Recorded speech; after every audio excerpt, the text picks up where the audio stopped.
Hello everyone, welcome back to my channel. So you'll have to excuse me, I'm full of hay fever today, so if there's excess sniffing I apologise. Or is it apologise? It's pretty bad yesterday in Adelaide.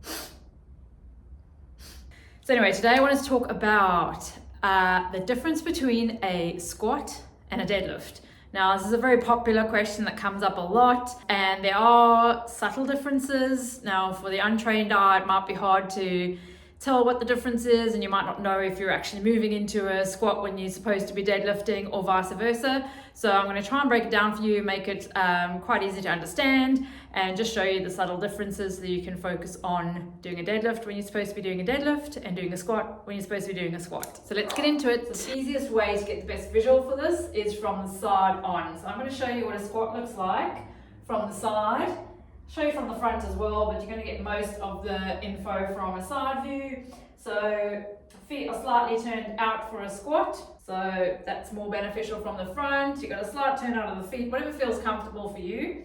Just going to help your knees track well and help out the hips a little bit.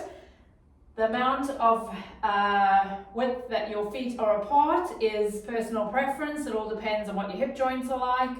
Some people feel more comfortable with a narrower stance and some with a wider stance. You just got to find what feels best for you. So play around with that a little bit. And then with the squat, the initial movement comes from the hips going back. So as if you're going to sit down on a chair behind you, you unlock the hips, and then from there it's more of a downward movement. So then you're just going straight down.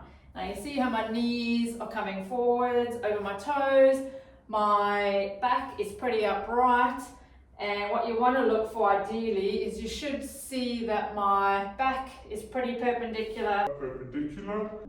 parallel. So my back is pretty parallel to my lower legs in that bottom position. That's ideally what you want to look out for. Yours might be sort of, slightly variable, and that's okay. It just depends on what your mobility is like.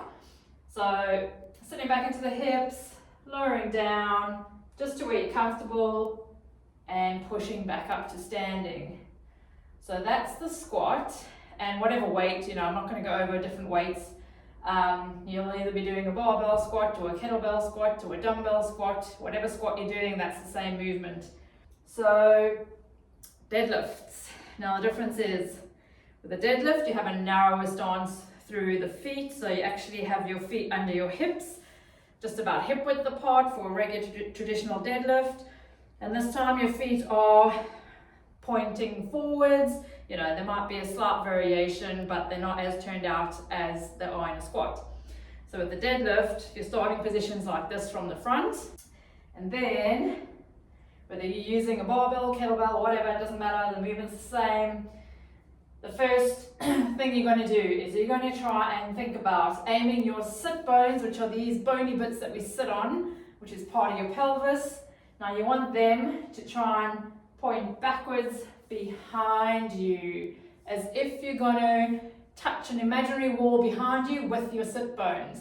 So you're tilting your pelvis forward to achieve this, and you're trying to stick your butt back as far as you can, and then you're coming up. So that's the main movement that happens at the pelvis. The pelvis stays in line with the spine, so you're not getting any of that where your spine's flexing, and you're not sort of overextending where you're getting a real arch here. You're trying to keep everything in line, sitting back into the hips. Now your knees are going to be ideally staying above the ankles, so you want your shins to stay perpendicular to the ground. You don't want that forward movement that you get during a squat.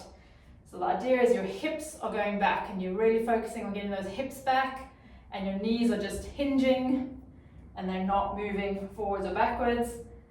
Ideally they're just hinging at the joint, but there's no forward movement. So hips going back, and you can just run your hands down your shins to about halfway or so is probably enough. You'll feel a nice lengthening in the hamstrings. That's what you want to look for. That means that you're really getting that pelvis tilting forwards, and you're getting those sit bones back, because it's going to stretch your hamstrings. And then you're going to come back up to standing, and then again Stick those sit bones back, run your hands down your shins, keep your back nice and in line so you're not getting any flexion or extension in the back. And that's a deadlift movement. So you can see how that is different to that. Squat, deadlift. Voila. So those are the basic differences. I'm not going to go into detail on, how to do a quality squat, how to do a quality deadlift. That can be a whole separate video on its own. I am going to be breaking down some things around the squat and deadlift in future videos in the next sort of upcoming weeks. So if that interests you, make sure you subscribe.